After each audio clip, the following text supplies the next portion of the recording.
Breaking news చూస్తున్నాం. Trump కు big shock ఇచ్చాడు Israel prime minister Netanyahu.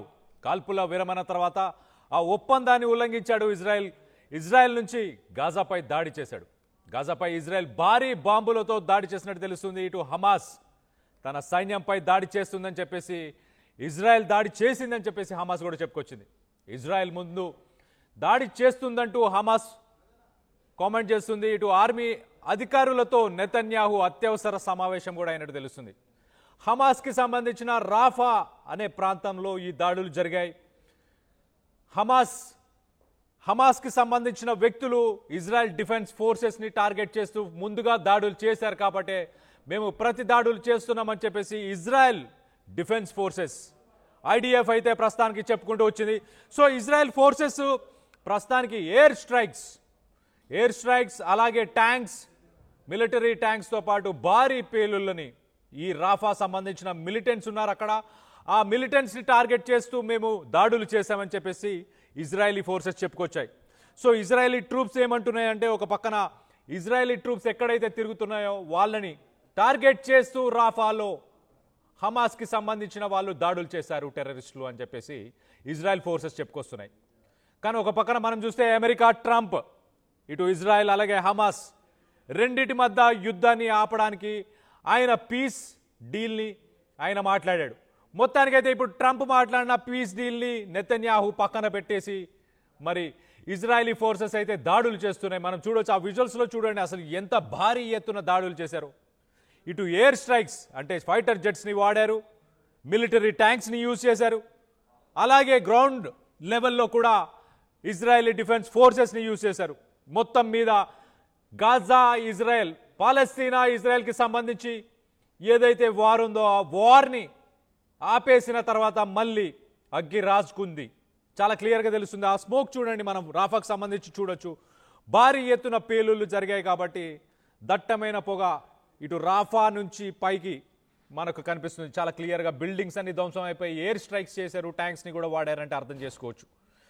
So ఇటు ఇజ్రాయలీ ఫోర్సెస్ చెప్పుకొస్తుంది ఇది. మరి గాజాకి సంబంధించి ఏమంటున్నారు, ఏంటి లేటెస్ట్ అప్డేట్ ఏంటనేది నా కొలీగ్ సచిన్ ఉన్నాడు, సచిన్తో మాట్లాడి తెలుసుకునే ప్రయత్నం చేద్దాం. సచిన్, చెప్పండి అసలు ఇటు ట్రంప్ రెండు దేశాలు ఇటు పాలస్తీనా అలాగే ఇజ్రాయెల్కి సంబంధించి పీస్ డీల్ని నేనే తీసుకొచ్చాను అని చెప్పేసి చెప్పారు. పార్లమెంట్లో మాట్లాడినప్పుడు ఇటు నెతన్యాహు, ఇజ్రాయలీ పార్లమెంట్లో నెతన్యాహు కూడా చాలా క్లియర్గా ట్రంప్ వల్లే ఇది సాధ్యమైంది అని చెప్పి ఆయన చెప్పుకొచ్చాడు. దాని తర్వాత ఈజిప్ట్కి వెళ్ళినప్పుడు షహబాజ్ షరీఫ్ అయితే ఒక అడుగు ముందుకేసి ఖచ్చితంగా నోబెల్ పీస్ ప్రైజ్ ఇవ్వాలి ట్రంప్కి అని చెప్పేసి ఆయన బూటు కాలు నాకాడు అని చెప్పి సోషల్ మీడియాలో పాకిస్తానీసే ఆయనపై కామెంట్ చేశారు. ఆ విధంగా షహబాజ్ షరీఫ్ బిహేవ్ చేశారు. సో మొత్తం మీద ఇంత డ్రామా, ఇంత హై వోల్టేజ్ డ్రామా మధ్య పీస్ డీల్ ఏదైతే బ్రోకర్ చేశారో దాన్ని మరి ఉల్లంఘించాడు నెతన్యాహు. దీన్ని ఎలా చూడాలి? అండ్ పాలస్తీనా దీనిపై ఎలాంటి స్టేట్మెంట్ ఇచ్చింది? గాజా దీనిపై ఎలా స్పందించింది? రైట్, ప్రస్తుతం అయితే మాత్రం ఇస్రాయల్ గట్టిగా వార్నింగ్ ఇవ్వడం జరుగుతుంది. హమాస్ కి పే హెవీ ప్రైస్ అంటూ కూడా, అంటే భారీగా మూల్యం చెల్లించుకోవాల్సి ఉంటుంది, ఎనీ సీజర్ వైలేషన్స్ అంటూ కూడా చెప్పుకొచ్చిన సందర్భం. అలాగే హమాస్ ఒకటంటుంది, హమాస్ ఏముంటుందంటే కనుక హాస్టేజెస్ కి సంబంధించిన ఆ మృతదేహాల గురించి మాట్లాడుతున్న సందర్భం. ఇజ్రాయెల్ కనుక దాడులు తీవ్రతరం చేస్తే పరిణామాలు తీవ్రంగా ఉంటాయంటూ ఇప్పటికే ఇటు హమాస్ కూడా హెచ్చరిస్తున్న సందర్భం. హమాస్ కి సంబంధించి ఆర్మ్డ్ వింగ్ ఏమంటుందంటే కనుక ఇటు గాజాకి సంబంధించి రఫాలో జరుగుతున్న ఆ పరిస్థితుల మీద క్లాషెస్ కి సంబంధించి తమకు ఇప్పటికి ఇన్ఫర్మేషన్ లేదు, లేకపోతే వీఆర్ అనివేరియన్ టైప్ లో మాట్లాడుతోంది అనేది వినిపిస్తున్నమాట. సో దీంతో పాటు రీసెంట్ గా జరిగిన అంశాల గురించి మాట్లాడుకునే ప్రయత్నం చేద్దాం. మీరు అన్నట్టుగా ఇటు అమెరికా మధ్యవర్తిత్వం వహించిన కాల్పుల విరమణ సీజ్ఫైర్ ఒప్పందంలో ఒప్పందం అమలులో ఉన్నప్పటికీ కూడా అక్టోబర్ 19 అంటే ఈ రోజు ఇజ్రాయెల్ సైన్యం గాజాలో వైమానిక దాడులకు పాల్పడింది. మరి ముఖ్యంగా రఫా బోర్డర్ కి సంబంధించి గాజా స్ట్రిప్ లోని డౌన్ సౌత్ ఉంటుంది. చాలా కీలకమైన పాయింట్, చాలా ఇంపార్టెంట్ పాయింట్. ఎందుకు దీని గురించి మాట్లాడుకుంటున్నామంటే, ఈ రఫా సరిహద్దు ఈజిప్ట్ కి బోర్డర్ లో ఉంటుంది, రఫా సరిహద్దు అంటూ ఉంటారు.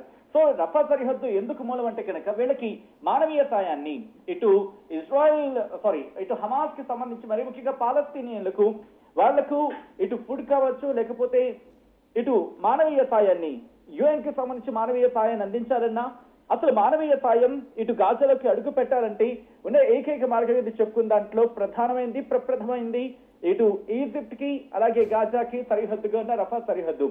దీంతో పాటు ఇది చాలా కీలకం. ఎందుకంటే మీకు గుర్తుండుంటే కనుక కళ్యాణ్, ఎప్పుడైతే యుద్ధం ప్రారంభమైందో ఒక మాట చెప్పుకొచ్చింది ఎవరు? ఇజ్రాయెల్. మేము దాడులను వేగవంతం చేయబోతున్నాం అక్టోబర్ 7కు సంబంధించి అనుకుంటా.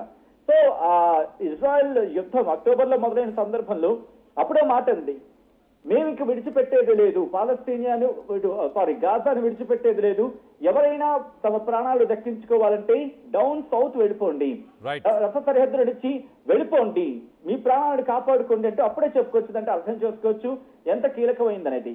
సో ఇప్పుడు తాజాగా దారు నేపథ్యంలో ఇటు రెండు దేశాల మధ్య కాల్పుల ఉల్లంఘన, గతంలో కూడా ఇటువంటి అంశానికి సంబంధించి చర్చ జరిగింది.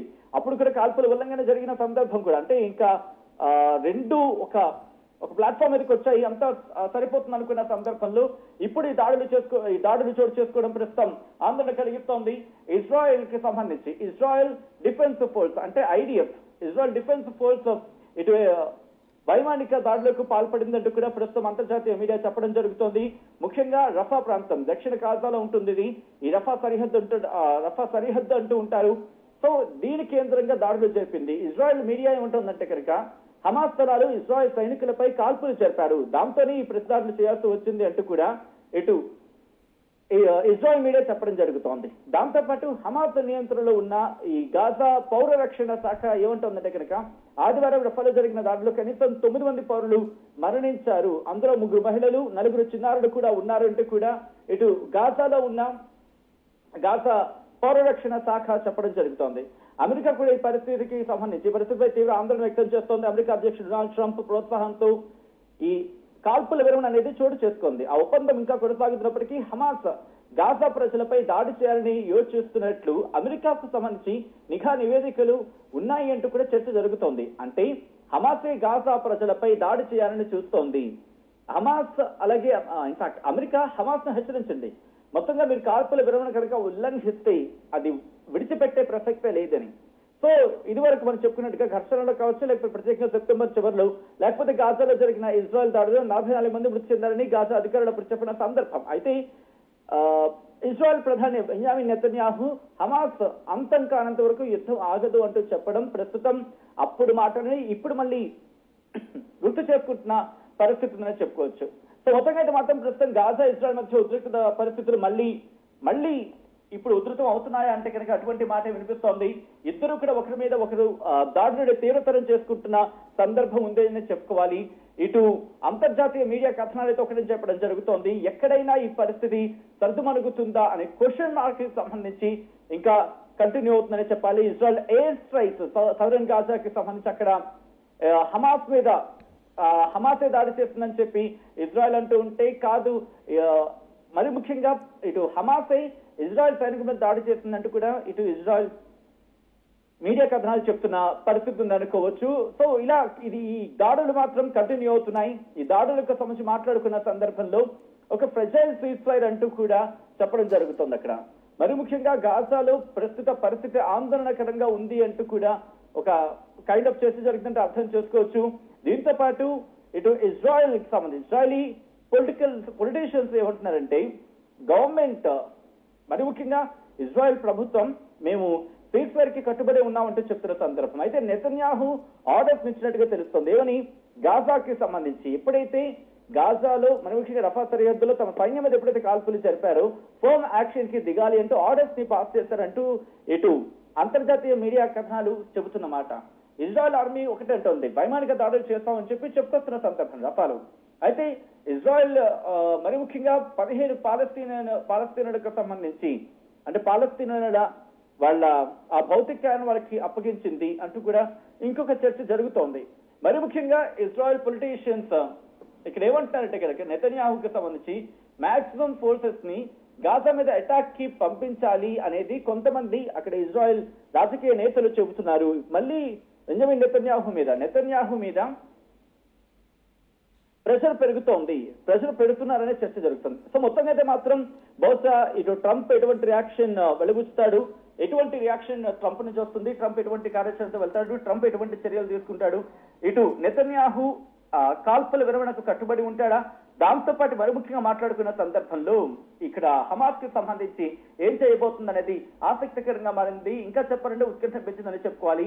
బహుశా ఈ కాల్పుల విరమణ ఉల్లంఘన అయితే జరిగిందని దానిలో ఎటువంటి అతిశయోక్తి లేదు. ఎందుకంటే ఇజ్రాయెల్ చెప్తుంది వైమానిక దాడులు చేస్తామని. కాబట్టి అయితే ఎవరు ముందు దాడులకు దిగారు అనేది బహుశా అది బిగ్గెస్ట్ క్వశ్చన్ మార్క్ గా మారే అవకాశం ఉంది. బహుశా ఇది కాల్పుల విరమణకు సంబంధించి మాట్లాడుకున్నంత సేపు కూడా పట్టలేదు. కాల్పుల విరమణ ఉల్లంఘన జరిగిందండల్లో అతిశయోక్తి లేదని చెప్పుకోవాలి ఇక్కడ కళ్యాణ్.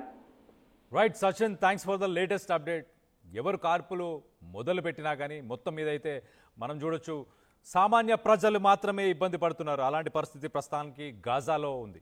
సో ఇటు రాఫా బార్డర్ వచ్చేసి ఇటు ఈజిప్ట్కి అదే గేట్వే. ఒక రకంగా గాజాకి ఎలాంటి సపోర్ట్ కావాలన్నా, ఎలాంటి మెడిసిన్స్ కావాలన్నా, అలాగే ఆహారం కావాలన్నా కూడా ఇటు యునైటెడ్ నేషన్స్కి సంబంధించి అక్కడి నుంచే రావడం జరుగుతుంది. సో అలాంటి పరిస్థితిని ప్రస్తుతానికి ఆ బార్డర్ని కూడా క్లోజ్ చేసినట్టు తెలుస్తుంది.